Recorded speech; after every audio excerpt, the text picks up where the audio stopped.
we aren't that far away from the season, although this cold spell doesn't really help a lot.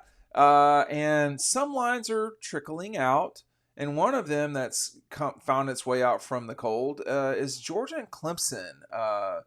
The Dogs are listed by our friends at FanDuel, Matt, as a 12.5 point favorite over the Tigers at the Dome. You're doing this. I mean, what's your initial thought of that? And we'll take it from there. It's about right. I think my first guess would have been around 10.5, but I think Georgia's clearly the more complete team. Clemson losing Jeremiah Trotter, their best player on defense. They're losing Will Shipley, probably the best player on offense. I like the young talent that they have on defense. I think they could be pretty good defensively, maybe the best defense in the ACC next year.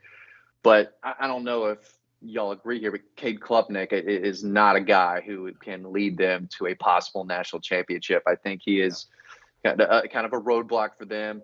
I don't know if Dabo can become a better coach. It seems like he's kind of on the downward spiral, just not adjusting to this new era of college football. But they've got some weapons. I think their leading receiver, Tyler Brown, was a freshman. They've got Jake Brenningstool, a productive tight end. They've got some talent, especially at wide receiver. And Phil Mappa is a bowling ball at running back. I mean, that dude, I remember covering him at Grayson out of high school, 220 plus pounds, who can really wear down a defense. So they've got players.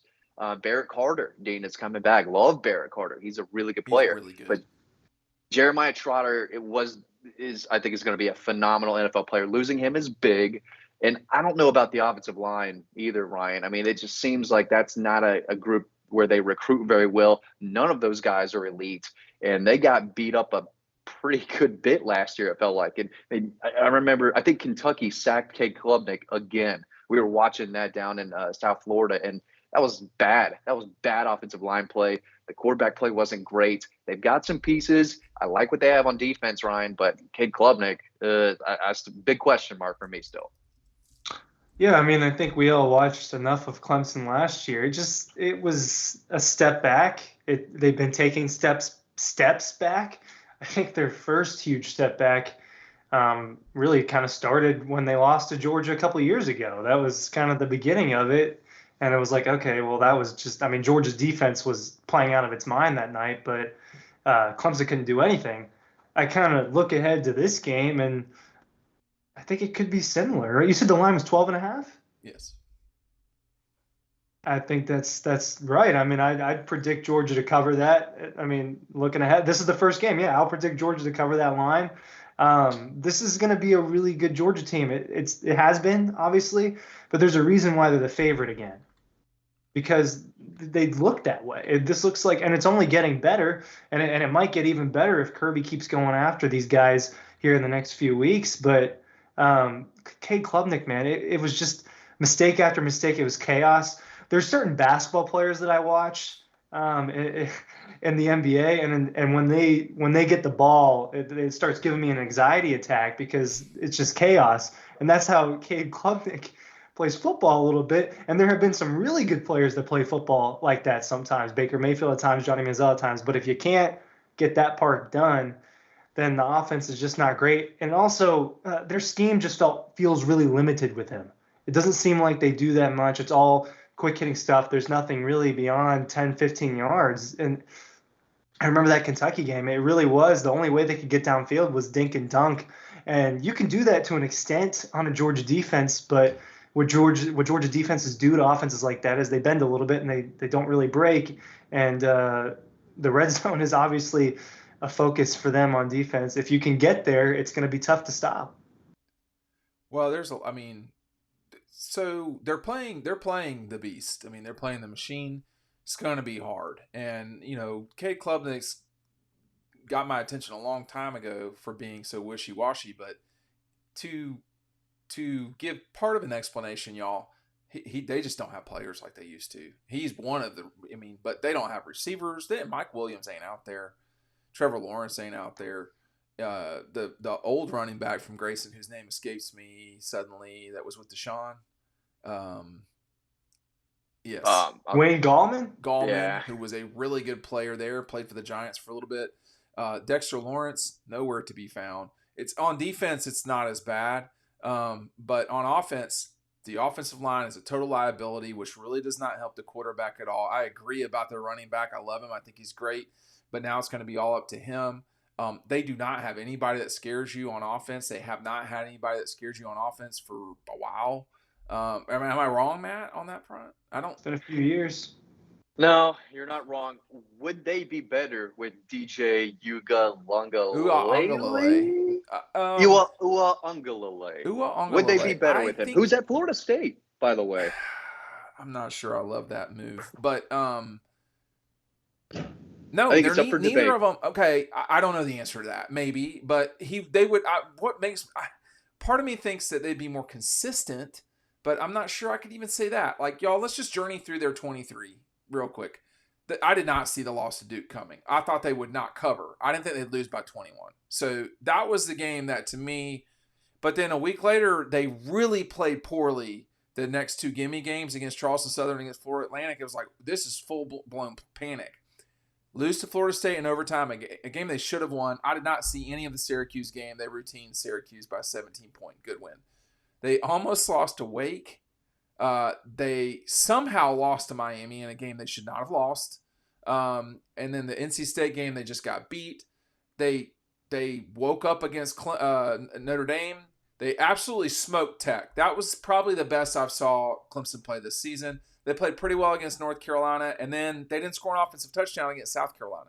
Like, that, to me, is like a real problem. And then they allow 35 points to Kentucky. It's like, no. We're talking about Georgia, this Georgia, not, Mike Bobo's Georgia playing Clemson. No, dude. No. I mean, like, this is not going to go well. You're going to need multiple turnovers from Georgia.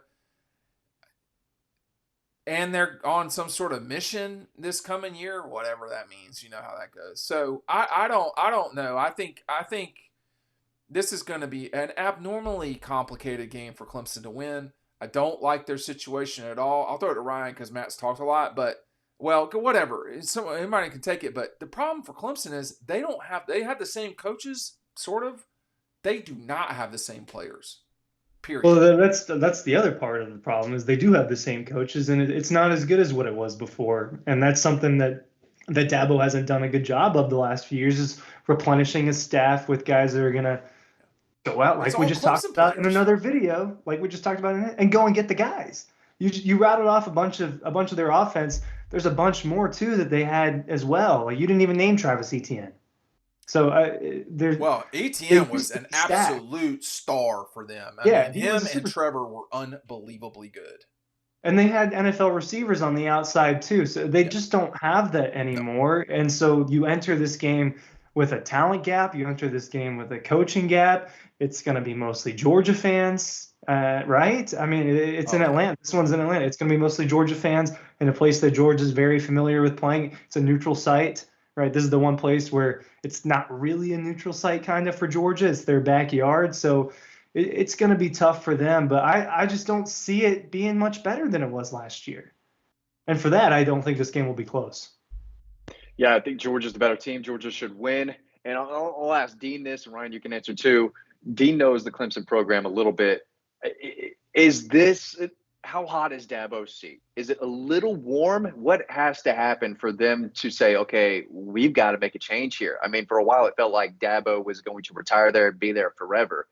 But what has to happen for the program, right, the guys in charge to say, you know what? Do we start looking at something else? Where are we going here? Because I think some of the fans are ready if they lose 4 games, which may not happen in the ACC. But what has to happen for Dabo's seat to become hot? You go first, Ryan. I mean, I think it's a tiny bit warm, right? Because you present what you did from 2015 to 2020, which was great. It was a great run. They were the second best program during that stretch. They just were, behind Alabama. And then it kind of goes back to what it was beforehand. I think it would have to drop off to something worse than this. I think if they continue to be where they're at right now, it'd be enough for him to stay around and be fine. But if it gets worse, they start having six losses, 5, 6, 7 losses, then I mean, that's when I think they might pull the trigger on that. Yeah, I don't think they're close to firing him. I don't think that would happen. If you're talking about 4 losses, I see 2 immediately, Georgia and Florida State. After that, they could lose to NC State. They could lose to Louisville. They could lose to South Carolina. I doubt they would lose to South Carolina. They could lose at Virginia Tech. They could lose at Wake. I kind of doubt those. But once you start saying they can lose these games, you know, Clemson accomplishes that often, under Dabo at least. As it relates to the Dabo thing, I think he's tired. I think he was tired heading into 21. I think that that game against Georgia was a great opportunity for Clemson. It didn't turn out. They didn't win the game. And I think that not that game specifically, but that season took a lot out of them just as a program. They just do not have the players that they did. And, you know, that's all there is to it. I watched them lose to Georgia Tech in basketball. I cannot believe they lost to them in basketball the other night. That was a stunning loss. I watched some of that. Did you watch that? It's horrifically bad. But anyway, they don't have the guys. The difference between Georgia and Clemson, though, Matt, is that, you know, Georgia folks would be in a full-blown panic right now. I think the hardcore Clemson folks they never thought they'd win 2 national championships. They just didn't. They still, I think, it's hard for them to believe. I think Georgia fans say that, but they've won 2, as you recall. But I think their view of the world is, well, we probably should be winning a lot of games. You know, Clemson's not like that. They're much more subtle. They're much more humble. Is that the way to put it? Or negative? Which it's hard to be more negative than Georgia people, but they're pretty good at it. So and it may just be the people that I know. I don't know. I know a lot of Clemson people, but I think the decades of not being really good, like 10-win seasons at Clemson, were a huge deal. Big deal. Huge deal. They didn't have a 10-win season for 20 years. So, you know, it was the losses to South Carolina that were problematic. I think personally that is where you better watch it if you're Dabo, but I don't think that. Now, you talk about hot seat, I think that's a different conversation in Columbia. I think that act may be getting old, but I don't think Dabo will be there in 5 years. I think he's tired. I think frankly, I think he thinks he's better than this current situation that college football is in, not necessarily Clemson. I think he feels underappreciated, and I think if they get thumped by Georgia, they get thumped by, say, Florida State, like they're not competitive. If they're competitive against Georgia, they'll be okay. They do not expect to win this game. But if they're competitive in the game, Matt, they'll think, oh, well, we can get to the playoff, and we'll take it from there. And I guarantee you the coaching staff thinks they can get to the playoff. I'm not so sure they can't get to the playoff either, but, I mean, if they had gotten to the playoff against Georgia in 2020, what would have been 22 when Ohio State, Georgia would have beaten Clemson by 100 points. So I think they have issues up there. Their head coach is choosing not to really deal with them, and you're going to see what happens. None of them good. None of those are going to be good things, by the way. No, I do think they ended. If you look at the record, they ended the season on a strong note. I think they won every game since Tyler from Spartanburg chimed in with his thoughts, but they didn't look that great. No. They almost lost to Kentucky. They didn't play great against South Carolina. No. So I think that has kept some positivity and optimism among the fan base. My best friend is a Clemson buddy. I think he's had enough of the experience because I don't think a lot of them see the program going back up right now. I think they can kind of stay the same. Yeah. So at some point you got to realize, have different expectations. There's not the same program that won 2 out of 3 national titles. They were spoiled for a little bit. And a lot of them think that they should have stayed there, yada, yada, yada, but they're not there. And they need to get used to 2-3 losses for the foreseeable future, as long as Dabo doesn't really try to adapt and hit that transfer portal, recruit better on the offensive line, and somehow find another generational quarterback to come in.